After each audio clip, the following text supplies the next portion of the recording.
When your horse's behavior becomes too dangerous for you to handle, when you feel all hope is lost and there's nowhere else to turn for help, you can turn to Ryan Gingerich, the behaviorist.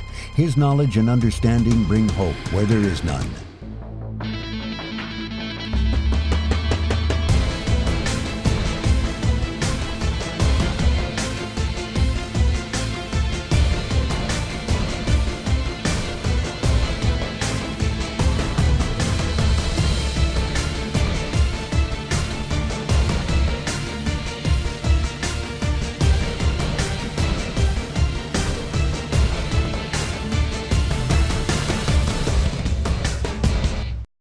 He's afraid of everything, and he gets over hypersensitive to everything, especially when you're on top of him. He freaks, he bolts, he'll rear up when he gets scared, really scared, and like a matter of seconds, he's 360 the other way. And if you have good balance, you'll stay on him. If not, like normally I'm on my butt. Frank is an LAPD officer. He works in an area heavily infested with gangs, and Spirit is his stress relief. But lately, Spirit has been causing him more stress than his job. Ryan's my last chance with this horse. I'm not lying. He's my last chance. Always up for a challenge, Ryan decides to make the trip to Norco, where he will help Frank, a first-time horse owner, and Spirit, an untrained gelding.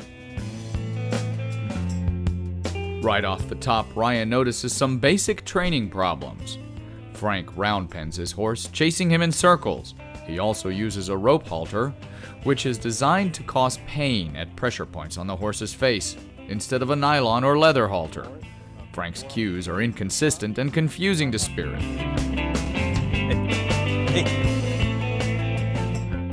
When Ryan starts his evaluation, he sees that the stop and backing cues cause Spirit to nibble and bite.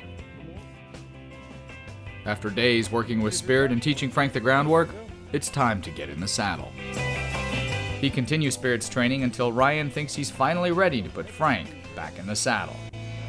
Well, I'm here again with Frank and Spirit. So Frank, we've done a lot of work with Spirit over the last few days. We've done our groundwork, done our riding under saddle work. Now it's time to get you in the saddle. Okay. All right, teach you the cues and teach you how to work your horse and all that kind of stuff after I leave. So one of the big things he stopped doing is biting. You know? What he's doing now, just kind of putting his mouth on me and just being a little lippy. Playful. Okay. Yeah, just gonna be being affectionate towards me a little bit. All right. So that's perfectly fine. So I want to teach you how to get on your horse first and foremost. All right. So before we start, once we get you on the horse, I'm gonna keep you with a lead rope. Okay. All right, so that I can keep control of the situation in case something goes wrong.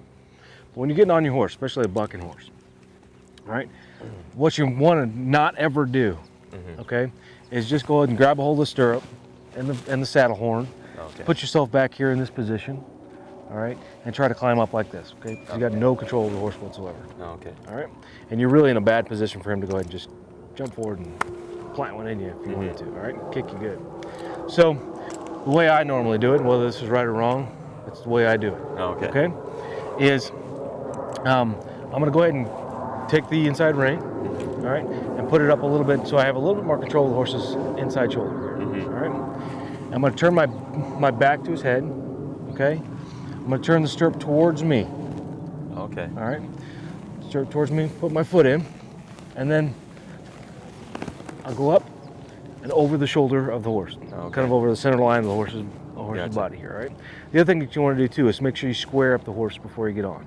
Okay. All right, once you get it up in that position, go ahead and slide yourself into the saddle and do it all at once in one fluid motion, obviously. Okay. Okay, once you're up here, just relax. Take a second, relax, collect yourself, and then say, all right, now let's go forward.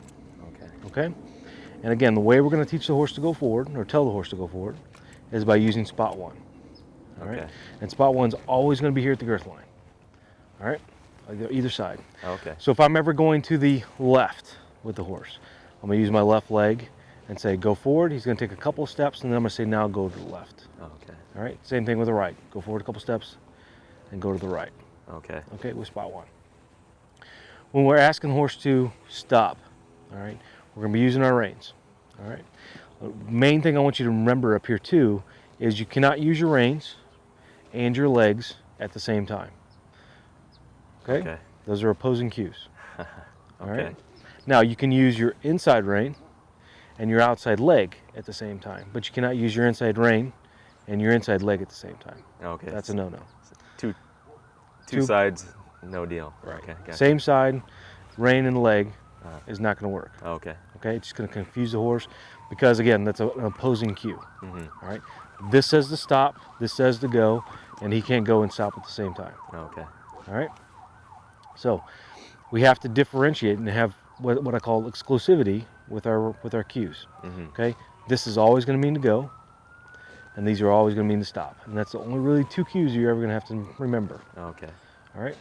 Now, there's other cues I'm going to teach you here in just a second, and we're going to get you on your horse. So why don't you go ahead and jump on him real quick, Okay. and we'll get going there. And the other thing, when you're getting down, you know, I always get down and just kind of back away from the horse at that point. All right, get back up here to the head of the horse where I have control of the horse's feet and everything else there. I don't get down here and walk over this way because, again, it's putting you in a bad position to get kicked. Okay. All right. So go ahead and jump It's up night there. and day. He's not moving at all.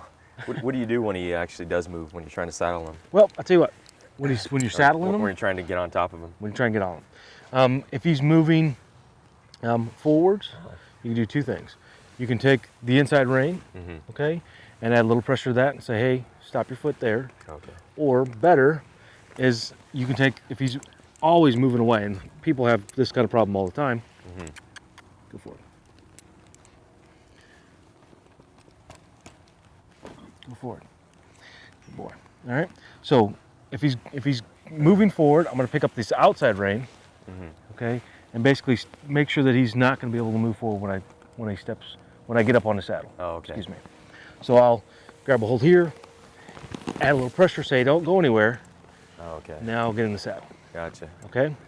Now the thing you don't want to do, as soon as you get in the saddle, you don't want him to let him walk off. Okay. If he starts walking off, then immediately pick up the reins and tell him to stop, and we'll continue doing that process until he stands still, and then I'll ask him to walk forward. Okay. But so we're gonna get you in the saddle next, but we gotta take a break. So you guys good. stick around. So when we come back from break, we're gonna continue on with spirits rehabilitation. You guys stick around.